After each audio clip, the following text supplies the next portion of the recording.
Leitura livre, 25 de março. Leitura solta. Audiobook Sergioro. Rumo a outra margem do rio. É o subcapítulo. Há 4 pontes que devem ser atravessadas pelos Damócles, para que eles se livrem da espada que paira sobre suas cabeças e possam viver de forma mais leve e criativa. A primeira ponte é a da observação. Antes de reagir, observe. O que está acontecendo? Existe mesmo ameaça? Tome suas decisões com consciência e não haja precipitadamente. As pessoas com medo fogem ou atacam. E os surtos de irritação quase sempre são decorrentes da insegurança. Além disso, as pessoas com medo costumam machucar quem está por perto. A consciência é a melhor forma de sair do círculo vicioso medo, ataque e medo.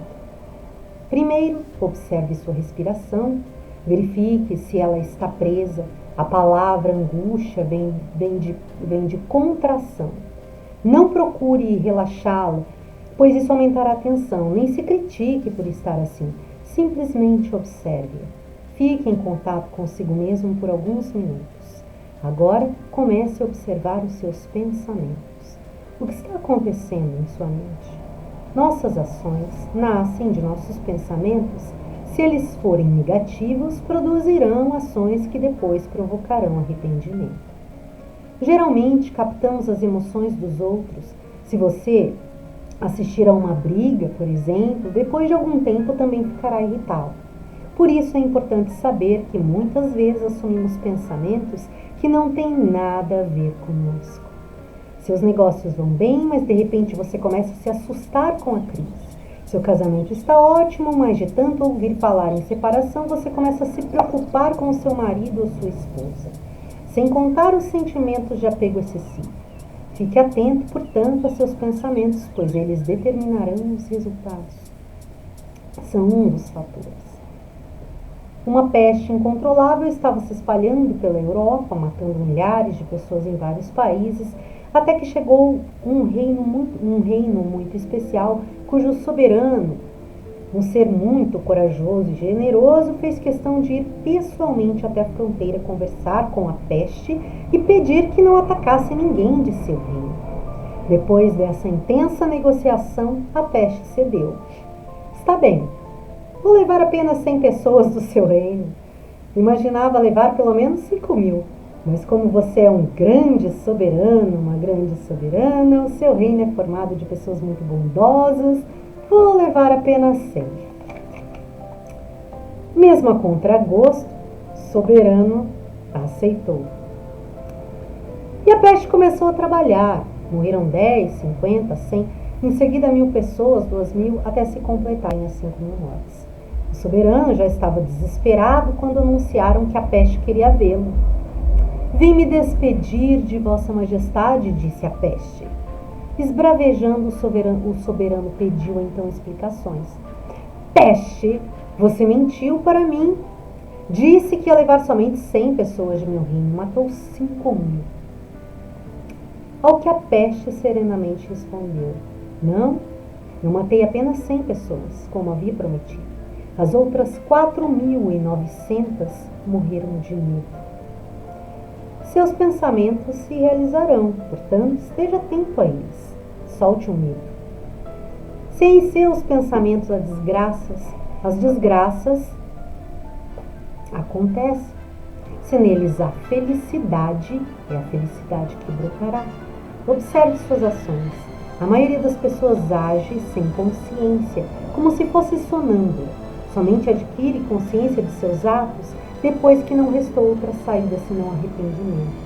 Arrepender-se, desculpar-se são atos de generosidade, mas o melhor mesmo é evitar que sua impulsividade provoque estragos. A segunda ponte a ser atravessada pelos Damócles é a da entrega. É quando Damócles aceitam que a vida os domine, passam a confiar na existência e ingressam na grande aventura do desconhecido. Detalhe importante aqui, né, que estão vendo que é um livro que ele vai falar muito de desenvolvimento pessoal.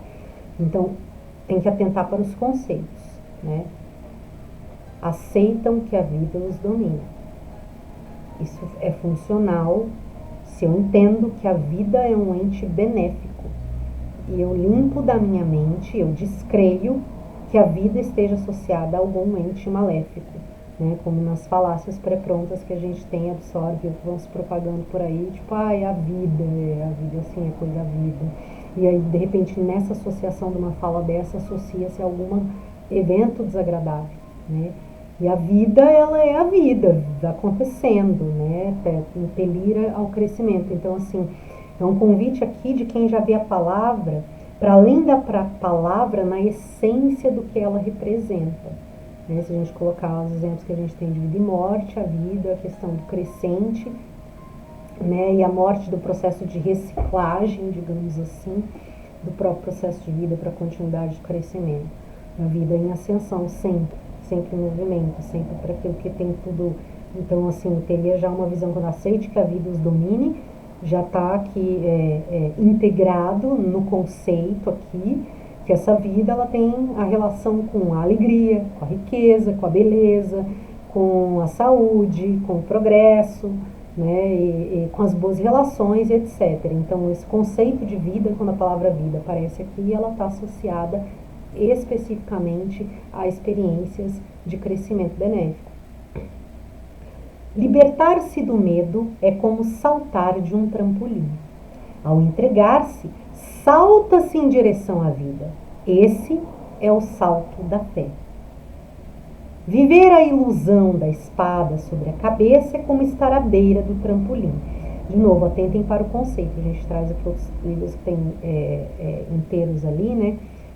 Palavras como crer, fé e confiança e o saber que quando se trata de uma experiência genuína, seja de um processo de elevação do que se refere a psíquico, psicológico, etc., ou alguma coisa relacionada ao que é espiritual, o que é o invisível, elas podem ter conceitos diferentes. É importante sempre ter atenção nesses conceitos, no sentido de que ele fala do pensamento e na questão de quando você impele, você está entendendo o que está por trás das palavras. Porque a associação da palavra em si, em questões especificamente dessas leituras e desses desenvolvimentos que visam esse processo de elaboração pessoal, tem que ser muito bem observado e discernido. Né? Em alguns casos, tem umas, eu chamaria de leituras mais avançadas, que elas são aquelas que levam o ser para uma experiência direta do místico, né? Do espiritual, da relação com tudo que é crescente, vivente, rico, belo, né? Essa coisa do divino mais próximo das suas expressões de perfeição, estar ali mais próximo do que isso implica. Ela já não usa da palavra fé, né? Então tem alguns conceitos lá que ele vai falar, então tem que olhar o conceito. A fé, ele vai deixar, vai tipo, falar que a pessoa solte a fé, que ela largue a fé, que a fé é um atrapalho. E ali o conceito é o que específico para a fala do autor? Que a fé é meio que um confiar sem saber, falta conhecimento, né? E aí normalmente nessas leituras tem-se um conhecimento muito mais exigente com relação às questões. Tanto quanto dizer que é robusto e complexo, mas não difícil de entendimento, dependendo do tanto que você se permite se desenvolver e não se podar para isso, quanto exigente no sentido de mais assim autodomínio, né? Quando entra nessa questão espiritual, não fica jogando toda a responsabilidade para um ente lá em algum lugar. São desenvolvimentos onde esse grande ser ele já está dentro do cada ser individual, já que a gente emerge dali. Então, que é diferente de alguns conceitos, como por exemplo nesse aqui, onde ele fala tem um grande salto de fé, né? E tem ainda, vamos colocar como se fosse estágios de entendimento consciencial, né? Então, esse já que ainda no confiar, no tentar buscar uma forma de pensar o positivo e pensar o melhor, mas não tem ainda um conhecimento que fortaleça tanto aquilo. Então, tem que ficar naquela coisa do eu creio sem ver. Do eu confio no que eu não conheço, sem saber, é uma coisa que você solta e tem que ficar ali estimulando, né?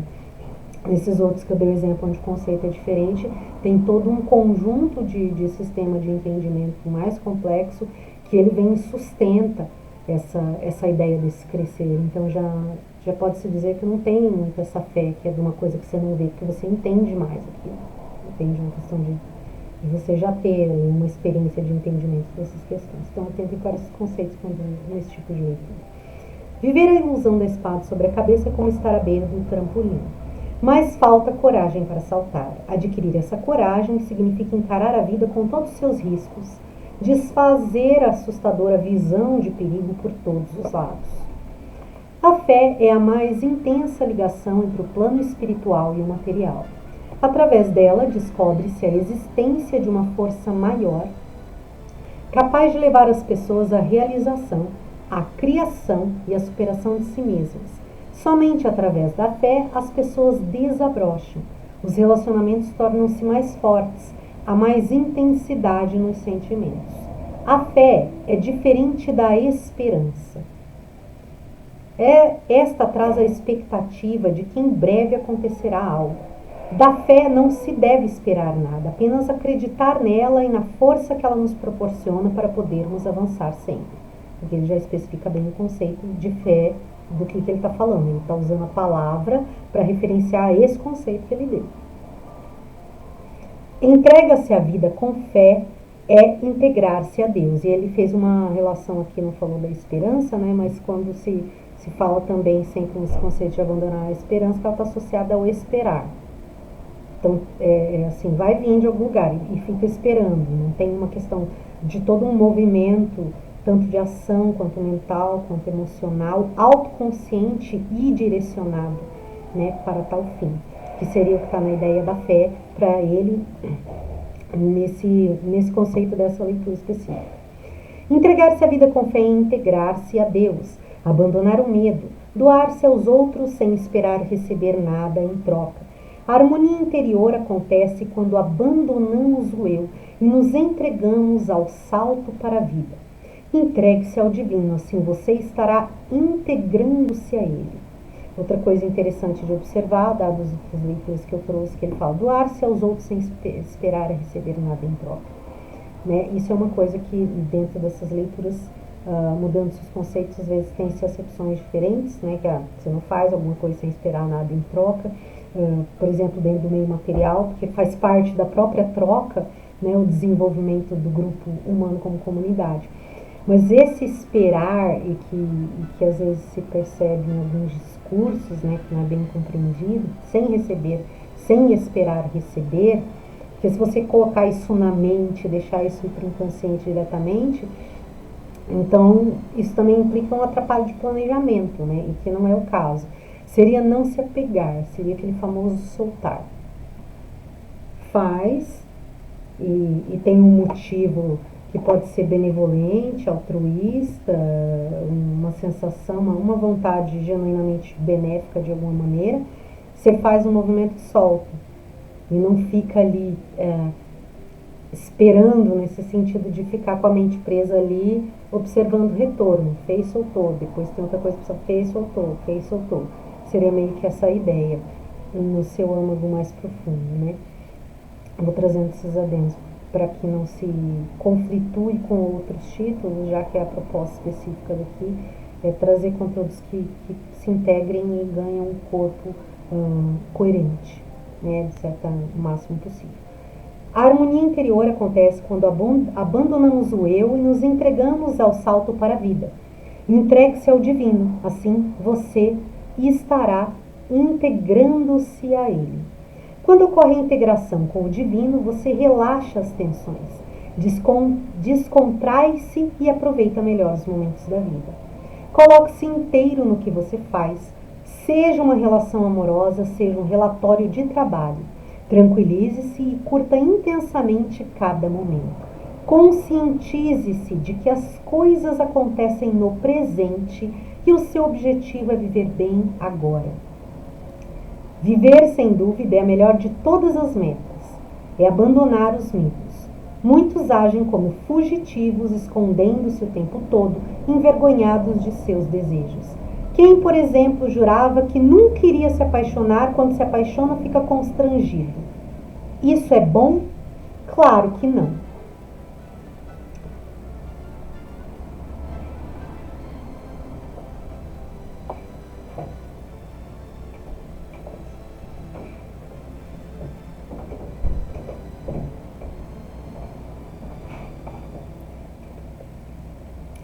Era uma vez um riacho de águas cristalinas, muito bonito, que serpenteava entre as montanhas. Em certo ponto de seu percurso, notou que à sua frente havia um pântano imundo, por onde devia passar. Olhou então para Deus e protestou: Senhor, que castigo! Eu sou um riacho tão limpinho, tão formoso, e você me obriga a atravessar um pântano sujo como esse. Como eu faço agora? Deus responde: isso depende da sua maneira de encarar o pântano. Se ficar com medo, você vai diminuir o ritmo de seu curso, dará voltas e, inevitavelmente, acabará misturando suas águas com as do pântano, o que o tornará igual a ele. Mas, se você o enfrentar com velocidade, com força, com decisão, suas águas se espalharão sobre ele. A umidade as transformará em gotas, que formarão nuvens, e o vento levará essas nuvens em direção ao oceano. Aí, você se transformará em mar. Assim é a vida. As pessoas engatinham nas mudanças. Quando ficam assustadas, paralisadas, pesadas, tornam-se tensas e perdem a fluidez e a força. É preciso entrar para valer nos projetos da vida até que o rio se transforme em mar. Muitas pessoas sofrem por antecipação e por causa desse medo fazem um seguro anti-sofrimento que as mantém permanentemente afastadas de novos fatos. Não sofrem, mas também não vivem. Uma senhora que trabalhava em minha casa tinha um filho da mesma idade dos meus, a quem eu sempre convidava para sair. No entanto, ela nunca consentia. Um dia perguntei a ela: por que você não deixa seu filho sair com os meus? E ela respondeu: ele tem de entender que é pobre. Se sair com vocês, se acostumará a viver melhor e depois sofrerá quando voltar para a nossa casa. Se uma pessoa passar a vida toda evitando sofrimento, também acabará evitando o prazer que a vida oferece. Há milhares de tesouros guardados em lugares onde precisamos ir para descobri-los. Há tesouros guardados numa praia deserta, numa noite estrelada, numa viagem inesperada, num salto de asa delta. O importante é ir ao encontro deles, ainda que isso exija uma boa dose de coragem e desprendimento. Não procure o sofrimento, solte isso. Mas se ele fizer parte da conquista, enfrente-o e supere. Arrisque, ouse e avance na vida. Ela é uma aventura gratificante para quem tem coragem de arriscar. Vá em frente. A terceira ponte. A terceira ponte é a do alto astral, que se refere à nossa capacidade de brincar e transcender cada acontecimento. Outro dia li numa placa: não leve a sério, você não vai sair vivo dela. A serenidade limita a criatividade. Não leve a vida a sério, você não vai sair vivo dela. A serenidade limita a criatividade. É como um pântano que o alto astral consegue transformar em jardim. A sociedade pressiona as pessoas para que sejam sérias, contraídas, morais. Parece até que essa conduta tem o poder de garantir que as coisas sejam bem feitas, os relacionamentos honestos e que a educação e a ética sejam qualidades pessoais e irreversíveis. Muitas vezes, a pretexto de ser realista, o indivíduo acaba transformando-se em um pessimista. Preciso examinar todos os problemas, analisar todas as dificuldades, porque do contrário as coisas não funcionam, diz. É importante ter alto astral. O psicólogo Martin Seligman, autor do livro Learned Optimism, Otimismo Aprendido, traçou um quadro muito interessante da diferença entre o otimista e o pessimista.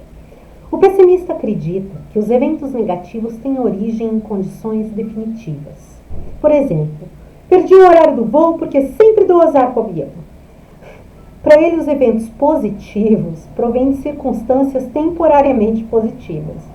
Meu chefe me elogiou porque queria que eu fizesse hora extra. O otimista, ao contrário, atribui uma falha a um motivo circunstancial. Perdi a partida porque estava exausto. E para ela ou para ele, as situações favoráveis são causadas por fatores permanentes. Meu namorado trouxe flores para mim porque me ama. O pessimista permite que uma decepção em determinada área de sua vida invada o restante dela. Quando é demitido do emprego, sente-se mal não só por ter pedido o emprego, mas por temer que outras pessoas da família também sejam demitidas, que falte dinheiro para aluguel, para comida e assim por diante. Já o otimista não permite que determinado problema em certa área de sua vida contamine as demais. Então, se é demitido do emprego, procura ver o restante com bons olhos, vai à luta para conseguir outro emprego, mantém alto astral. Quando as coisas dão errado para um pessimista, ele logo se culpa, ainda que o erro não tenha sido seu. O otimista, ao contrário, reage com tranquilidade e pensa, bem, todo mundo tem seu dia de azar. Em seguida, procura uma solução para livrar-se logo do problema. Diante de uma dificuldade, o pessimista acha que ela nunca será superada e que aparecerão outras, enquanto que o otimista tem a capacidade de analisar qualquer tipo de questão, organizá-la e solucioná-la rapidamente e fazer todas as mudanças continuamente necessárias para se manter transitando. E é bem interessante olhar quando ele vai fazendo essa comparação aqui, identificar que tipo de crença sustenta. Cada detalhe desse é um exemplo para poder identificar que tipo de crença de fundo sustenta esse tipo de visão, onde ele põe esse sistema comparatório aqui como exemplo. O fato de você se criticar não ajudará a superar os obstáculos mais facilmente. Muitos conseguem vencer na vida, mesmo sendo pessimistas. Mas por que pagar tão caro por suas vitórias? Por que se desgastar para ter êxito? Comece a cultivar o alto astral dentro de você. A brincadeira com os reveses da vida, enfrentar com bom humor até as situações mais complicadas. As decisões tomadas sem considerar apenas o lado negativo das coisas são as mais corretas. Abandone a sua seriedade, viva solta, haja com leveza, divirta-se consigo mesma, com suas dificuldades, com seus deslizes, e você perceberá que a vida fica mais fácil. Brinque com a espada de Damocles. Sinta-se um cavaleiro, uma cavaleira, um zorro, um espadachim e desafie a sensação desagradável de ter uma espada sobre a cabeça. Quando você se sentir pressionada, brinque e perceba que a solução aparecerá mais facilmente. O alto astral é uma forma de viver a vida. Portanto, é diferente do prazer. Quando falamos de prazer, inevitavelmente pensamos em sexo, comida, lazer. O alto astral é bem mais do que isso. É um gesto de generosidade com a vida, com os erros, com as dificuldades. A seriedade leva ao julgamento. O alto astral, a compreensão. Uma boa maneira de saber como anda o seu astral é observar se está julgando os outros ou se autodepreciando. Quando alguém está feliz, não perde tempo nem energia com isso. O alto astral tem origem na bondade, que por sua vez começa no amor. O amor cria a verdadeira alegria de viver. Ame todas as pessoas e brinque com elas, especialmente com você mesmo. A quarta ponte é a do fluir, que diz respeito à sua capacidade de ser espontâneo e levar a vida com facilidade. Uma pausa só para fazer um adendo, dados os outros títulos trazidos. Mais uma questão aqui de perceber o conceito. Ele falou do prazer e ele colocou aqui o alto astral como mais especial, importante, por exemplo, do que o prazer, que aqui no caso está associado a fatores instintivos, tá? Em outros títulos mais, que tem outro tipo de elaboração, o prazer ali descrito, ele estaria tal qual o conceito que ele coloca aqui para o alto astral. Seria o caso, por exemplo, do William Reich, que ele ali é um pouco mais, ele vai falar, talvez, um entendimento melhor seria que tem as categorias do prazer, e talvez a gente vai até ter uma palavra diferente, né, para entender o que seria, por exemplo, o prazer que é do instinto e um prazer que é genuíno, né, um prazer da alma, um prazer do ser de ser, né, do ser, o melhor que pode ser o melhor de si, ser o expressar do que quer ser para ser feliz, estar feliz ou coisa nesse sentido. Então, conceito, tá? Olhando de novo para que esses livros muito tidos, né, alguns como autoajuda, outros já são mais profundos, ali entram em questões um pouco biológicas também, né, fisiológicas, neuro, e aí outro adentrando ainda questões vibratórias, espirituais, etc. Esses conceitos da palavra mudam um pouco, e eu vinha falando lá desde os primeiros livros, né, de observar qual é o conceito, mas a atenção para que seja eficiente a leitura, e não só uma leitura à toa, né, como quem fica assim puxando um conhecimento qualquer, é que se entenda só o que ele quer dizer. E cada um tem lá o seu processo de desenvolvimento, vai usar a palavra de acordo com todos os outros referenciais, não só do que ele fala, mas os outros que respaldaram a construção daquela ideia, né? Então aqui nesse caso, especificamente, ele está falando do prazer, você viu que ele falou lá, quando pensa sexo, comida e lazer, e o alto astral é bem mais do que isso, tá? E pode ser que outras leituras que tem aqui ou que foram indicadas, quando se fala da questão do prazer, ele estaria tal qual o alto astral. Tá? Ou então tem um discernimento, em vez de ele usar a palavra prazer e alto astral, ele falar prazer e fazer uma associação com alguma coisa que é do instinto, e o prazer fazer uma associação com alguma coisa que é genuína. E no instinto não no sentido de desmerecer o instinto, mas no sentido de que o prazer do instinto ele tem que ser colocado para as necessidades do instinto, que tem a ver com a sobrevivência. Né, como um indicativo do que você tem que nutrir o corpo, tipo o prazer de comer, etc. E fazer isso com alegria, fazer isso com satisfação. E aí o prazer, que é aqueles prazeres genuínos, que é a sensação do prazer quando você está sentindo alegre, quando você está sentindo alguma coisa como gratidão por uma experiência num momento, e que nem é uma coisa racionalizada, é realmente uma sensação primorosa que se apresenta, né? E é um prazer, né? Então, tipo, porque vocês já perceberam que essa leitura do céu tem um pouco assim, a ver com questões da PNL também e tal, né? Fala muito dessa questão de pensar, de onde se direciona, do que tem de pano de fundo nesse pensar.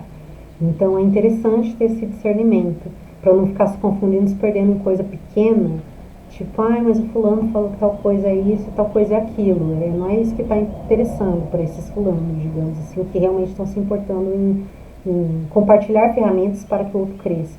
Mas eles estão usando, a gente tem, né, um recurso gramatical que ele é limitado para tratar de toda a complexidade abstrata de entendimento e percepção de mundo que um ser humano pode ter, dependendo da sua elaboração, quando se desenvolve.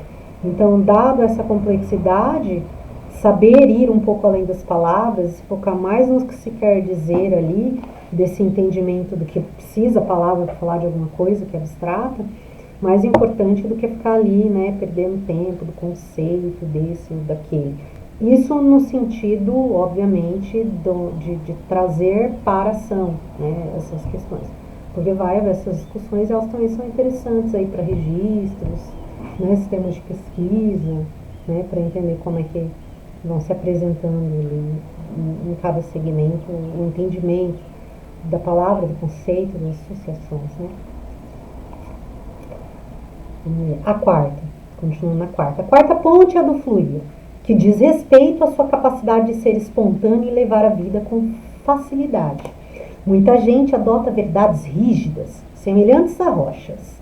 Quer ser dona da vida alheia e acaba provocando tensão ao seu redor. Mesmo alguns religiosos têm criado desgraças com sua rigidez. Daí existirem seitas que levam seus seguidores à morte. Elas pregam verdades que desprezam a vida. Quantas pessoas têm morrido?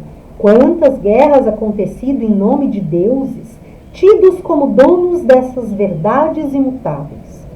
Não existe uma única verdade, mas muitos caminhos, diversos pontos de vista para a mesma questão. Fluir é atravessar os espaços vazios para realizar um encontro. Quanto mais tranquilidade e espontaneidade alguém aplicar à vida, menos machucado sairá. Quando as pessoas são duras, rígidas, machucam-se com facilidade, atropelam-se, ferem-se e os relacionamentos não fluem com facilidade.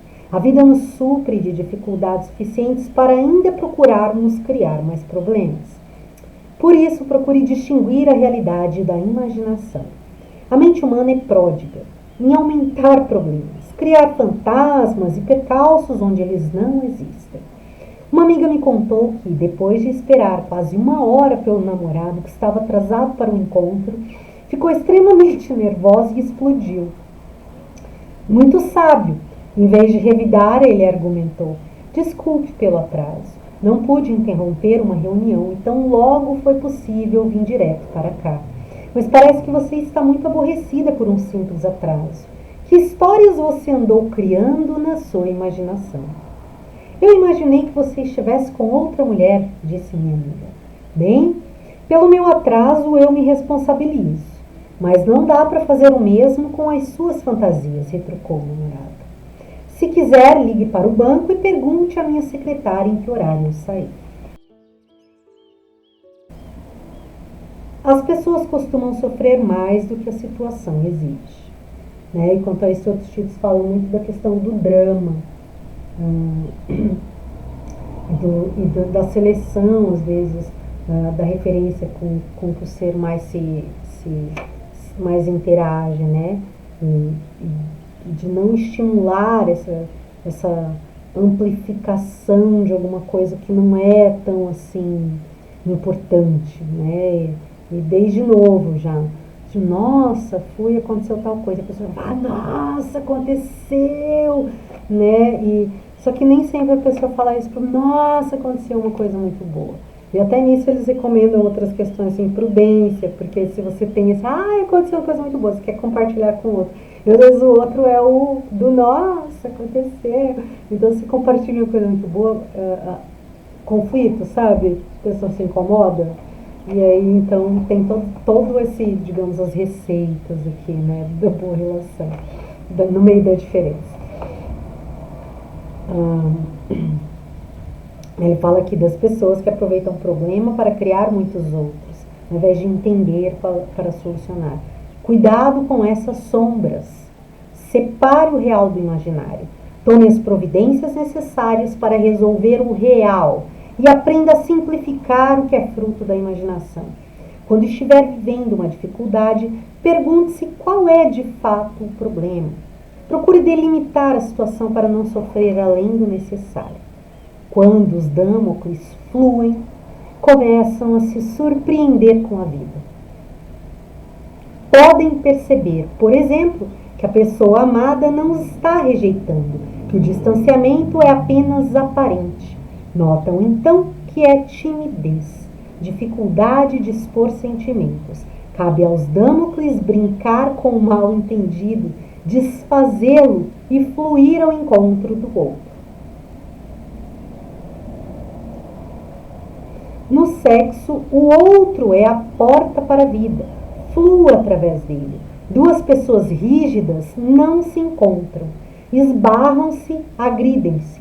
Precisamos aprender a ter a força da água, que não é dura como uma pedra, mas sempre chega onde quer, através dos caminhos alternativos que encontra.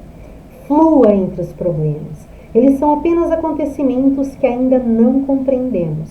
Quando fluímos entre as dificuldades, somos como a água, que envolve uma pedra. Podemos ver todos os lados da situação, conhecê-la melhor e superá-la com mais facilidade. Flua mesmo quando a morte chegar. Ela é apenas a parteira que o ajudará a renascer. Fenomenástico esse trecho, né? Abrir aleatoriamente. E aí deixar indicativo que tem o livro da natureza, que é um livro taoísta muito interessante, que ele faz umas analogias mais profundas, né, com outros elementos, e tal qual ele fez aqui com a água, né, e que nessa questão aqui, eu não sei que parte do livro toda que ele estava falando anteriormente, mas só nesse trechinho ele fala, ele se refere a uma relação, e coloca com relação a duas pessoas. Mas que todo esse entendimento ele é válido para todo tipo de fluir relacional, né, no sentido de troca, informativa e bom até para fazer uma seleção de uma seleção de encaminhamento, né, de tipo, sabe aquela ideia que entrou um pouquinho, né, quando ele faz essa associação nessas referências taoístas, aquela ideia de encontrar a família de alma, estar bem com a família, não necessariamente essa família para a mente expansiva, ela não necessariamente associa-se diretamente a sua família, uma coisa matéria, sabe? Mas seria essa coisa de encontrar e ir criando abraços, digamos, e completudes com os outros seres, né, que tem ali algum alinhamento nesse processo de fluidez ao qual me proponho, né? Porque é óbvio você ficar essa ideia solta, a gente tem que aceitar a diferença. Mas se você quer crescer de um jeito e tem um outro que é rígido demais, aquela rigidez atrapalha o seu fluir, é óbvio que, entende? Tem certos limites, e aí que entra essa questão dessa ideia que vai desde o mais filosófico até o mais transcendente, desse integrar-se, né? Do encontrar, do vibrar, do conectar, com isso que ele vai chamar de família de alma, né, na relação de alma, que seria meio que essa ideia, né, do que está ali nesse sentido, que tudo tem aquela questão da polarização e da completude, mas que tem um alinhamento ali de fato, né, nesse entendimento desse fluir, dessas leis gerais, leis da vida, né, que mantém a vida dentro do conceito que eu coloquei lá no começo, né, desse conceito de vida já totalmente fora dos bordões culturais, entendeu? Vida enquanto vida, né, a referência que nela mesma, fora dos bordões culturais traz, que é de impelir uma coisa que está crescendo, essa coisa igual a planta é referência, né, que brota, quebra a casca, vai em direção ao sol, e esse movimento de beleza, de bom, de tudo que a gente associa a questões satisfatórias e prazerosas. Vamos ficar essa leitura para hoje.